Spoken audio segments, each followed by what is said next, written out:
Hello guys, welcome back to Beyond the Realms, and today I'm going to be doing a video for my top 10 movies of 2012. Yes, I know I'm very late to the game here.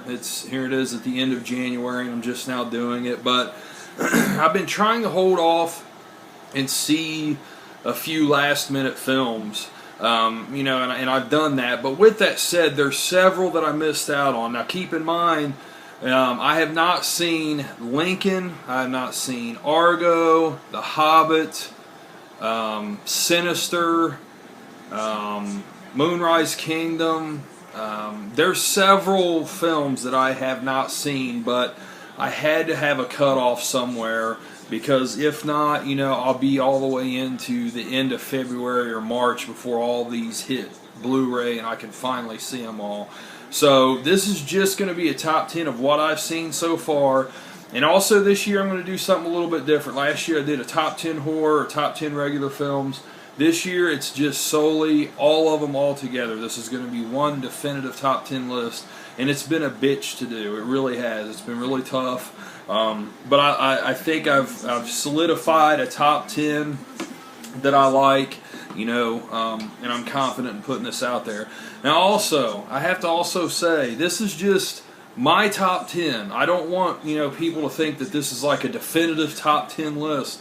Last year I got so many people saying, oh, well, I disagree with this and disagree with that. Well, really there's not much to disagree with, because it's my own list. The only way you would be able to disagree is if you thought I was lying to myself or something about my list, because it's just my list. It's not important. It's about as important as an insect crawling across the ground. There's no significance to this whatsoever, except me just wanting to have fun and do my own top 10. So I blabbered on for 2 minutes. So let's get down to business now. Number 10 for me this year is...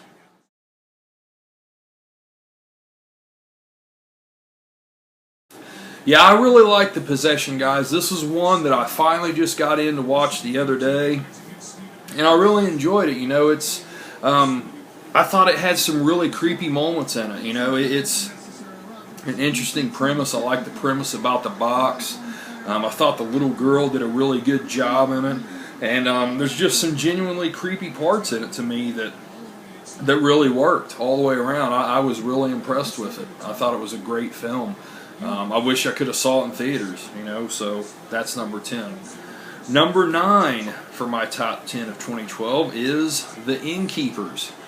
I really wish I could have got this one a little bit higher, but like I said, this was just a really hard top 10 list for me to do this year.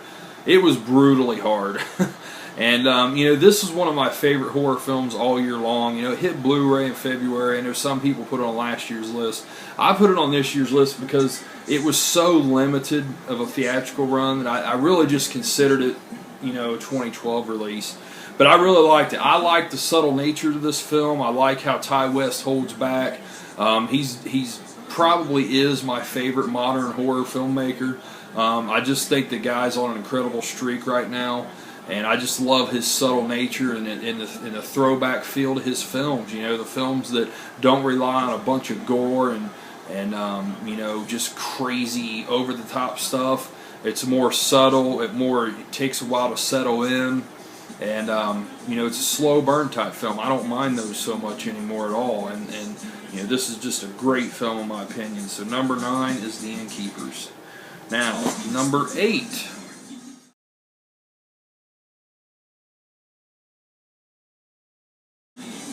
Yes, I did like VHS. I know that this film has been trashed a lot. I've heard, a lot of people saying, that they didn't like this film at all. It's not a perfect film.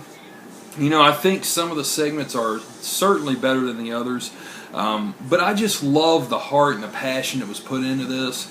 I'm very anxious to see a part 2 on this, and I really went out of my way to support this film, because this is the type of films I want to see, not, the Evil Dead remakes and all this other crap that's coming out. This is the type of films I want to support, so I rented this on demand, and I also did get to catch it here on a limited theatrical run. I really liked VHS a lot. I think people are being way too hard on it, and they're looking way too deep in it. To me, it was a fun film, and I liked it a lot, guys.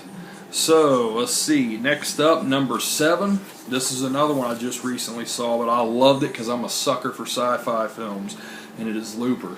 This is an interesting take on time travel.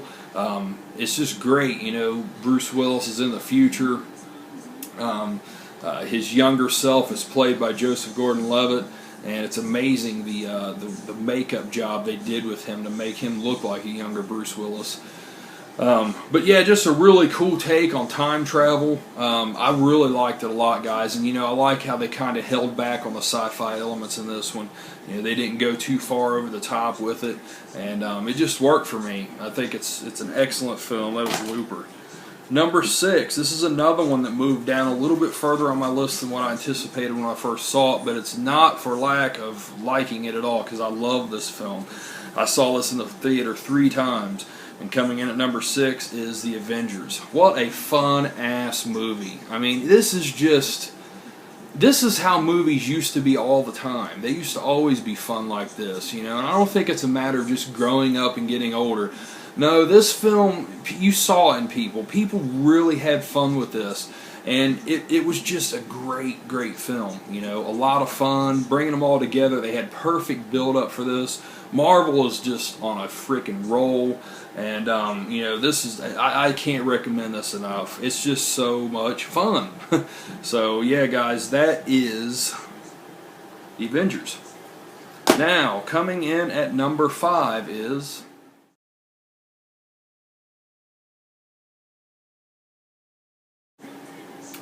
Yes, Django Unchained. This is another one. I wanted to have it higher. It's just so hard. I mean, this is one of the hardest top 10 lists I think I've ever done. Django Unchained is an excellent film, and it's my personal favorite of Tarantino's. I mean, he's made a lot of great films, so that's really saying something, but it's my personal favorite from just seeing it one time. The only reason why I didn't put it a little bit higher is because I thought it ran a little bit too long. It's 2 hours and 45 minutes, and it feels like 4 hours to me. There's just parts, just like all Tarantino's films, where there's so much dialogue, and it's just going on and on and on, and I don't have a problem with a lot of dialogue if it's progressing the story, and a lot of times it didn't really feel like it was progressing the story. But I know I'm sitting here, it sounds like I'm harping on the film, but I really love this film a lot. It is excellent. And, you know, I cannot wait to pick this up on Blu-ray when it comes out.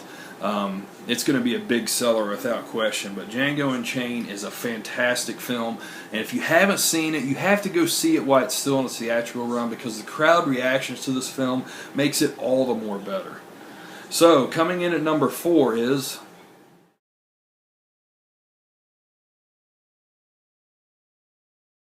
Hitchcock is one of the best biopics I have ever seen. I always explain to people, if you like Tim Burton's movie Ed Wood, you will almost for sure like Hitchcock. Now, I think Ed Wood is a better film, but Hitchcock is pretty damn close. This is just a really great film. You know, the interactions between Hitchcock and his wife in this film, which that's primarily what it's about. It really makes you think the whole thing's going to be about Psycho, and Psycho is taking place throughout the entire film, but it's really about Alfred Hitchcock and his wife, about their relationship. And the acting is just excellent in this. And, you know, Michael Wincott as Ed Gein is just so phenomenal. I mean, you believe he's Ed Gein. And he's in it a lot more as Ed Gein than what I anticipated him being. You know, but guys, Hitchcock's excellent. It had a small theatrical run. I know most people did not see it while it was out. But I highly, highly recommend checking this out when it comes out, especially if you like biopic films. You'll probably really be surprised by it. Now, coming in at number 3 is another one I just recently watched. But guys, this film really blew me away. This movie is fun as fuck. Sorry for my language, but it is true, and it is Dread. I just cannot express to you how much I love this film. It's only been out a couple weeks now. I've already watched it 3 times. I just love it. I mean, to me, this harkens back to the heyday of action films in the late 80s, maybe early 90s, where it's just really good action. It's ultra violent, man. I mean, it's so violent and crazy gore in this film at times, heads exploding and stuff like that. But that's not what makes it so good. It's just, it's written really well, too. It's a simplistic story about them going on a call. They find out about this Mama clan, so they decide, hell, we're going to take them down over here. And they're basically fighting their way up this building. Almost all takes place in this building, where it's Judge Dredd and his apprentice Anderson, as they are trying to not get killed by these bad guys. I mean, it's a very simple premise, but it works. You know, the story's great, like I said, in its simplicity, and the pacing is just spot on, excellent. I think is what makes this film so great. You know, really harkens back to violent action films like RoboCop, which Judge Dredd, the comic book, was an inspiration for. I can't see how anybody that likes RoboCop wouldn't like this film. I just loved it, and this film was almost higher for me. This one almost overtook the number 2 spot, but I just couldn't, in the end, allow it because this film just really, really blew me away. And I know for a lot of people it didn't, but you know, it's all personal preference and opinion. But I have loved this film from the first time I've seen it. It's such a thought-provoking sci-fi film that just continues to get better, in my opinion, as Prometheus. Now, I know some of you probably winced and groaned when I put this up here because I know how much this film has been bashed. And it just seems like, you know, at first it seemed like, you know, a lot of people were liking it. You know, now, you know, all these supposed plot holes and problems with the film, you know, people are jumping on the bandwagon of bashing it. Well, I just love it. I love it. I'm so glad to have it. This is one of the best looking Blu-rays I've seen. And this is actually the Blu-ray of the year for me. I mean, this has a 3.5 hour making of documentary on it that is just fantastic. It's one of the best I've ever seen. But I just love the questions that this movie asks. You know, of course, okay, yeah, some of the actors, some of the characters in the film, they make stupid decisions when they're supposed to be all these smart people traveling on this $1 trillion ship. I understand all that, but you know what, guys? I love all the other elements in this film so much, I can overlook that. It doesn't bother me so much, you know, and I can't wait for a sequel to this. I think it's going to answer a lot of things. You know, the visuals are just amazing. This is one of the most beautiful films to look at. It's just great. And I saw this film twice in the theater, and I love it. Really, really love it. So number 2 is Prometheus. Now, number 1. Is there any question at all? If you watch my channel or know anything about me, there's no question for my number 1. It comes with ease. Yep, The Dark Knight Rises. Another one that probably sent people wincing and groaning and cussing and cursing and already typing in their responses as I don't agree with that. Right? I can see you typing it right now. But you know what, guys? I don't care. I love this film so much. And this is the first time ever. I saw this film in the theater 4 times. That's just crazy. I know there's this guy that runs this website, Batman on Film.